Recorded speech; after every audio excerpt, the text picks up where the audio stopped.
Going on, everyone? John Matrix here. Hope you're all having yourselves a wonderful day wherever you're at and whenever you're watching this. Got another requested video by a member of the community here that we're going to be taking a look at today in the SCP universe. We're looking at the exploring series SCP-3007 World of Two Artists. Link will be down below in the description to the original video without my commentary and reaction, and to the exploring series channel. If you could please do me a favor, click those links if you enjoy this video when we go through it.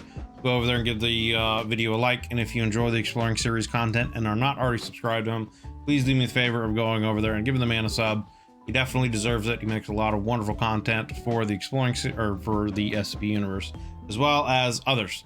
If you'd like to join us when we do these reactions live, there is a join button underneath the video, as well as a link in the description to the YouTube membership tiers and benefits that I offer. You can get early access to videos, priority in any kind of requests you might have for me to do reactions, sub Discord channel, etc, etc. So if you decide you want to take your support to the channel to the next level, greatly appreciate it. Yeah, you can check all that stuff out. But for now, we're going to get into this. Again, this is the exploring series SCP-3007 World of Two Artists. SCP-3007 World of Two Artists. I don't know why it's starting with the quality so If you've low. been following this series up to this point, you know that dead worlds are a common enough theme in SCP. Yep. The Foundation stumbles onto an alternate dimension or reality, sees that something catastrophic happened, and slowly discovers what led to that point. Obviously, SCP-3007 is based around another such dead world. Gotcha. And while that in itself is not original, the interesting journey is learning about the unique scenario that played out there. 3007 is open to some interpretation, and although I'll present my own, I encourage you to read it yourself at some point to make your own interpretation. Generally speaking, I mean, it depends on the type of story, but generally speaking, I tend to like stories like this. The Souls games, Elden Ring, etc., for example, you know, all those type of games, they tell a story, but a lot of the story is left open to interpretation and can be interpreted in different ways. Dark Souls in particular is very much that way, and it just makes you want to piece together the story and you know, seek out what other people think about it as well, and get different ideas. You know, a lot of times you can hear other people's interpretations and opinions, and that opens, you know, the floodgates to other ideas of things that could be done. So generally speaking, I like stuff that is at least somewhat open to interpretation. Stories that give you enough of an answer to where you know what's going on, but also leave enough things vague to where you're able to kind of, you know, try to figure things out for yourself. SCP-3007 begins by explaining that it's an info hazard, meaning that its anomalous effect is based around possessing information about it. Okay.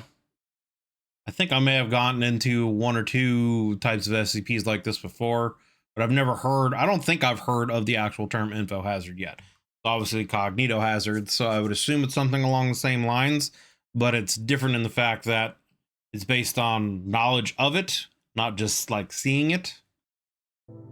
Obviously, these are dangerous things to have reports about, so the article begins with a mimetic kill agent to weed out any unauthorized users. 3007 is broken up into a few different concepts, the first of which is a reoccurring hallucinogenic phenomenon that affects a handful of people around the world at any given time. There doesn't seem to be any pattern connecting these individuals, and new cases continue to spontaneously appear despite the Foundation's efforts. Anyone detected by the Foundation that is affected by this phenomenon are to be terminated immediately, as amnestics have no effect on these individuals. Oh, and so that's like taking it to another level, because you can't erase people's memory. Like once is, I guess it's like it's there, that's it. Okay, so that like takes it even to another level. Represent a grave threat, as we'll see. So, it causes these people to hallucinate, randomly at an average of 4 times per day, typically between 50 to 80 minutes at a time. Interesting. That's rather inconvenient, but it's what they hallucinate that's really important. Each person affected by this claims that during these periods, they are transported to an alternate world, and descriptions of this world gleaned from different subjects matches up pretty closely. Hmm. Makes me think of the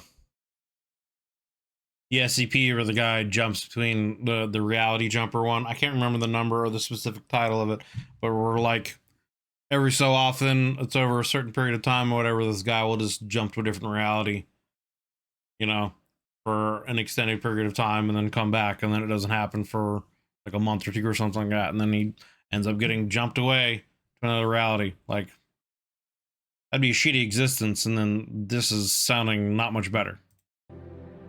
Well, it doesn't seem like this is any place on Earth, and they all seem to be hallucinating the same place. No one has met a fellow subject within the world. Interesting. While hallucinating this world, individuals can physically move around within it as normal, and their senses of sight, smell, and taste are indistinguishable from our normal reality. Almost like getting put into a simulation. They do retain their senses of hearing and touch in our reality, however, allowing them to continue communicating while hallucinating. Interesting. Since there's a bit more than just a hallucination going on here, it turns out that any injuries suffered while traversing this alternate world will be reflected on the person in our reality. They're literally jacked into the Matrix. This means that if you die in the dream, you die in real life. And so far, there have been a number of subjects who have died from high altitude impacts. I wonder if someone can actually become Neo of this, info hazard.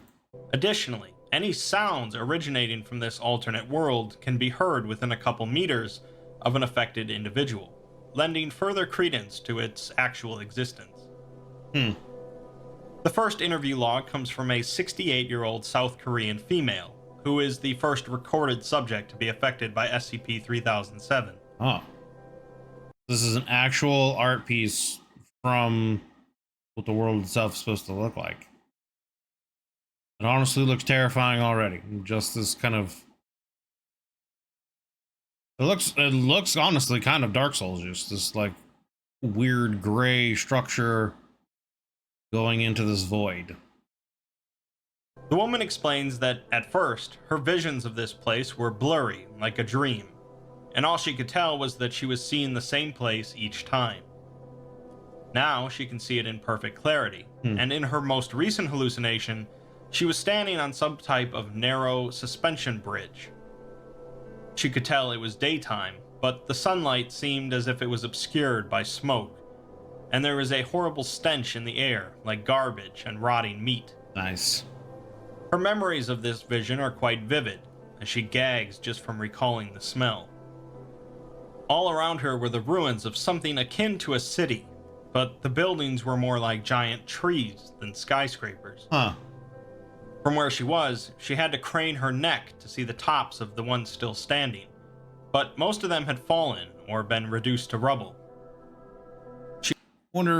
I was gonna say, like, I wonder if this is some kind of info hazard thing or whatever that was left by, like, the fair folk, fae, fairies, whatever, but it was also said that they didn't really congregate that much, so... But that doesn't also necessarily mean they didn't ever create any kind of grand cities anywhere. So maybe like this would be some kind of like memory imprint of what it was, and it's supposed to be for, other fairies, but when humans see it or whatever, their brain can't comprehend it, kind of a thing.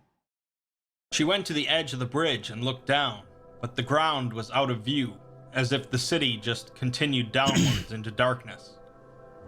She saw thousands of other bridges like the one she was on, linking together the buildings, but many of them were also in ruins.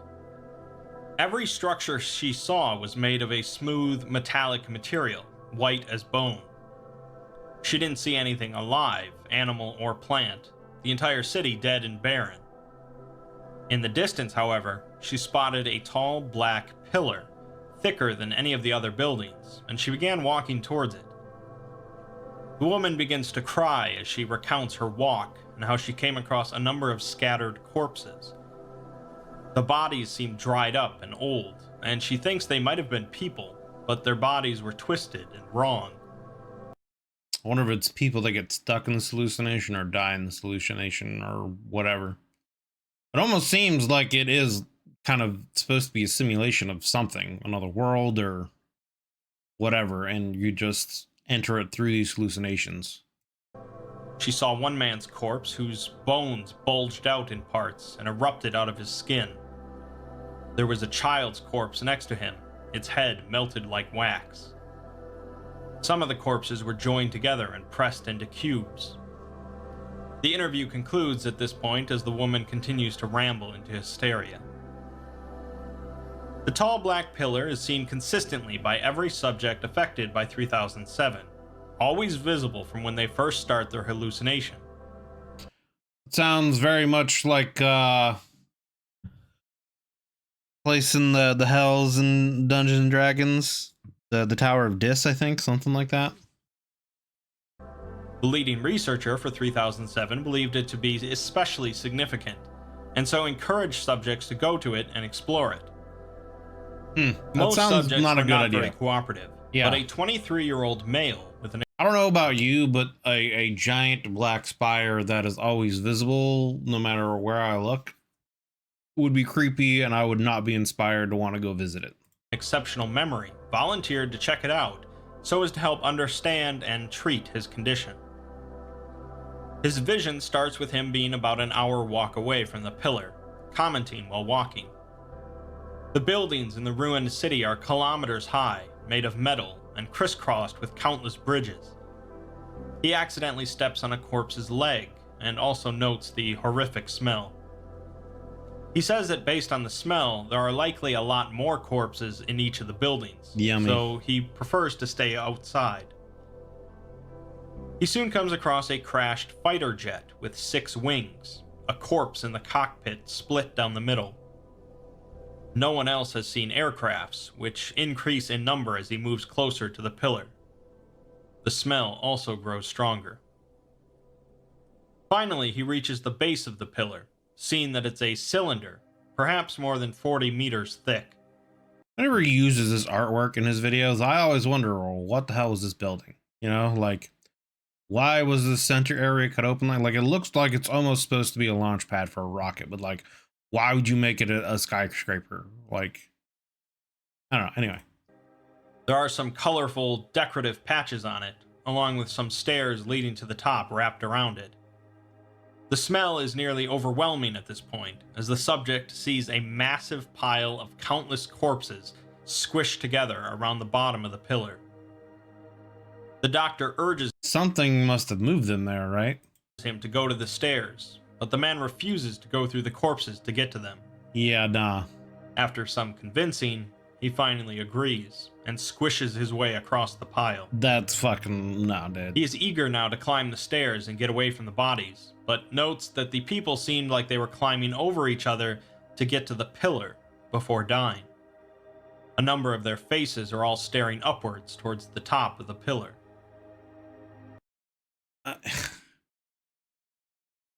At that point, I would just turn around and say, fuck it, I ain't going there, dude. No. As the man ascends the pillar, he remarks to the doctor that this entire place makes him feel uneasy. No As he shit. can now see that what happened to this city was not normal. The building Nothing about this is normal.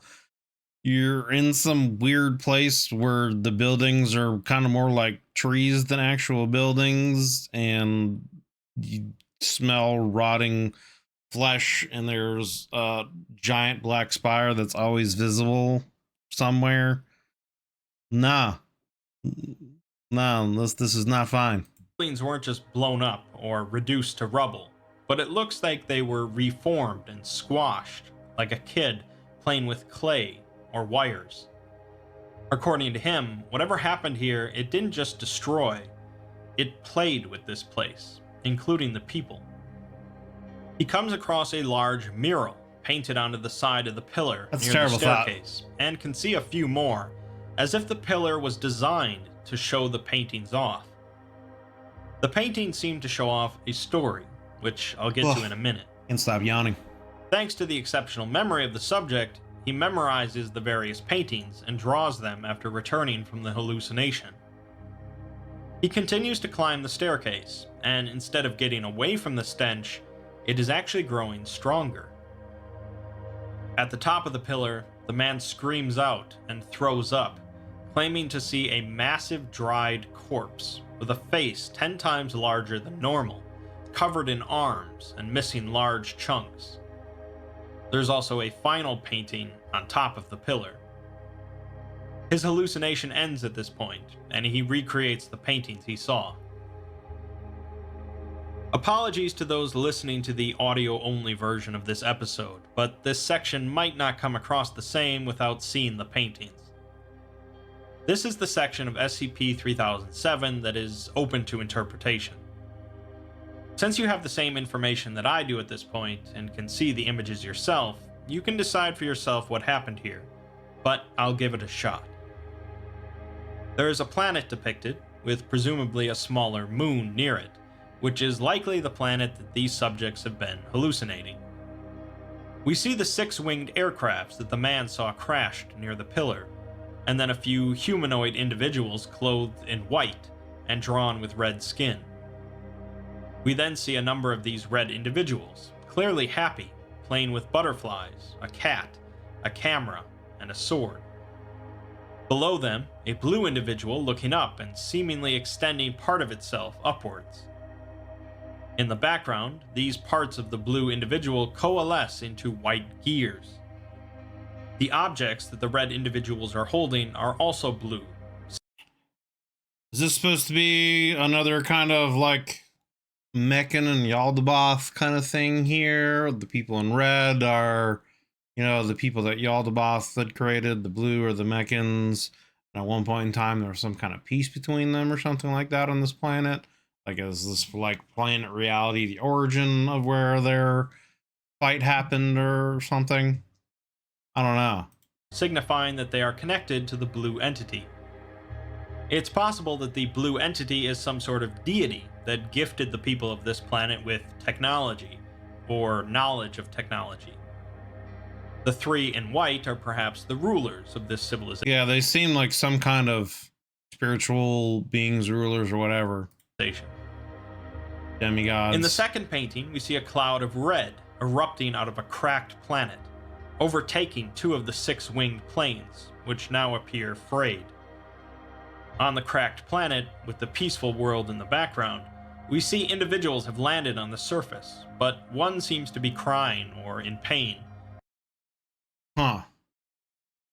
So one planet could have been the planet of Meccan, the other one could have been the planet of Yaldabaoth. And then Yaldabaoth, I don't know, something happened on their planet, and then they, yeah, I don't know. I'm just assuming so far. Obviously, like you said, this is all open interpretation, and from what I know of the SCP, this is the only thing that I know of that fits. Another is standing defiant against something. We then see a number of humanoid figures with red strands coming from their heads and touching the surface of the cracked planet.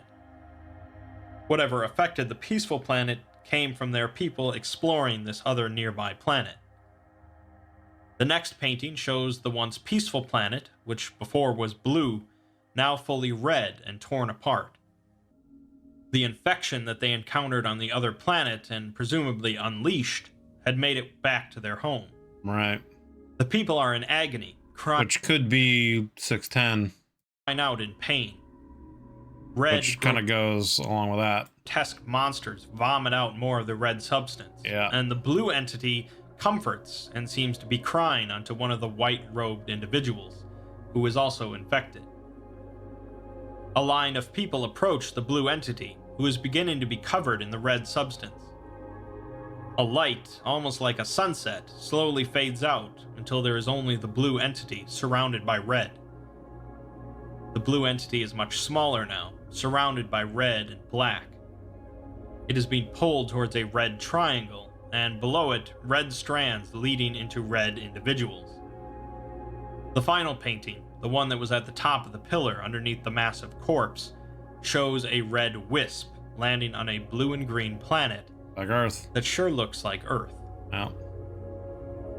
It seems that there was this planet that had their own protective deity who cared about them and provided them with knowledge and security.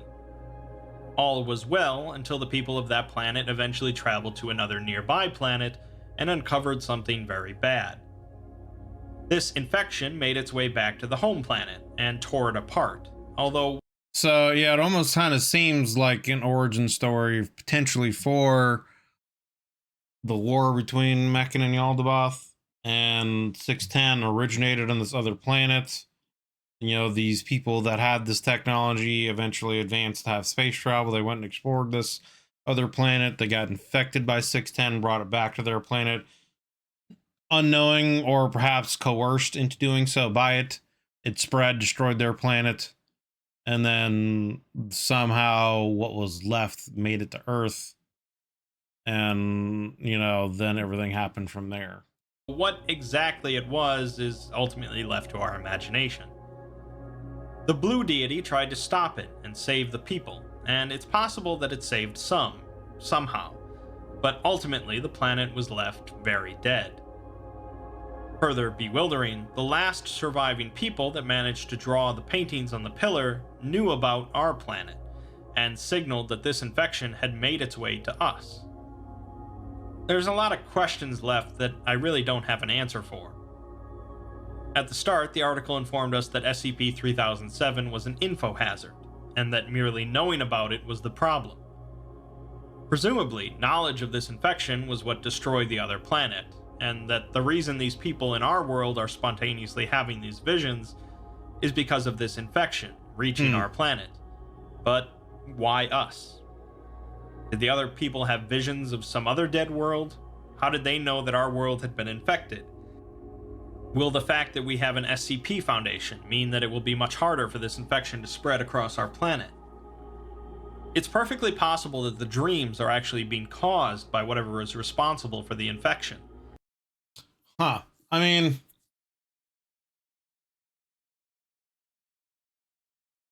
it isn't explained that anyone that has the hallucination dies from it, right? They just keep hallucinating about it constantly. They don't necessarily, unless I missed that, unless there's some part of this video where that got explained and I missed that. Because, you know, if that's the case, then this hallucination, I don't think, would be the infection, right? I feel like this hallucination would be a warning of the infection and events that happened.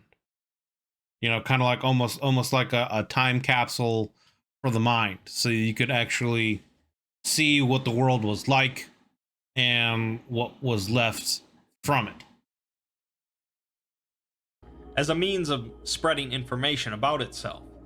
But if it's capable of causing dreams like that, there has to be a more efficient way of spreading itself among a populace. Right. The fact that a person can die if they die during these hallucinations lends an even greater quality to the infection's power.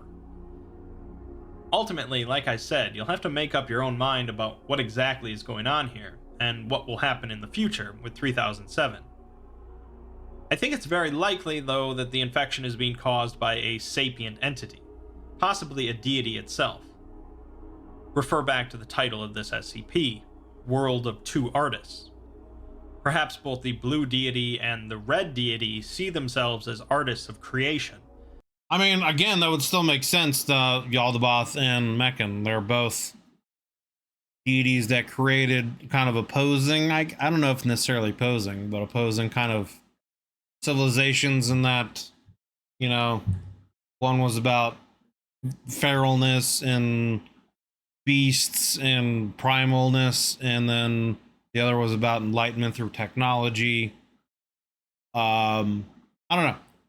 The story, from what I'm getting here, seems to fit that that's the case. That originally they might have been two deities from two different planets.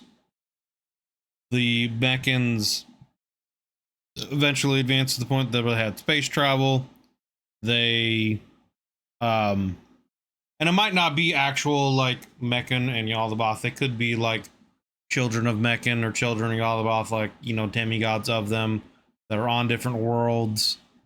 You know, because maybe those deities, again, they could transcend, you know, our reality and be something even far greater. So they could have followers on different planets, etc., etc. But, you know, the way it looks to me anyway is that either Yaldabaoth or the entity 610 was on this other planet that these Meccans visited. They got infected with it and were starting to spread, you know, the flesh that hates. It eventually consumed that planet. The Mechan deity of whatever, you know, couldn't defend it. Maybe it's even an interpretation of like a version of the Church of the Broken God that lived on this planet, you know, and that might be what those leaders in white were, you know. Essentially, they could have been the heads of, you know, the church and the rulers of the planet. They worshipped a demigod of Mechan, you know, a child of Mechan or something like that, and it just couldn't save them. So the best thing that it could do was send them out to another planet, which ended up being Earth, and the flesh that hates followed them there. And, you know, the history of what happened between the Mechanites and the Sarkics went from there. This could be essentially an origin story of that.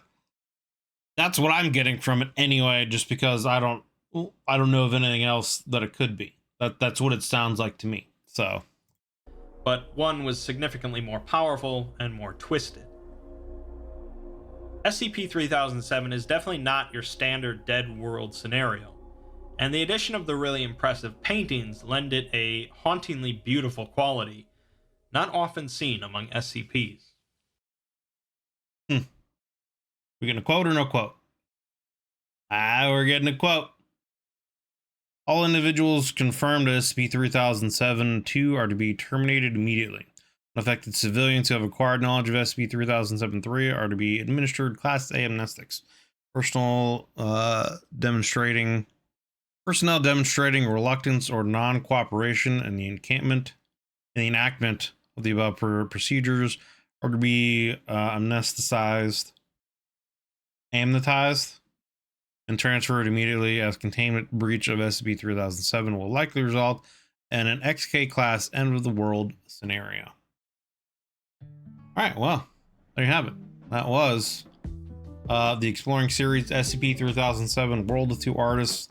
Links will be down below in the description to the original channel, without my commentary and reaction, and to the Exploring Series channel. Please do me a favor, clicking those links. If you like this video, go over there and give it a like.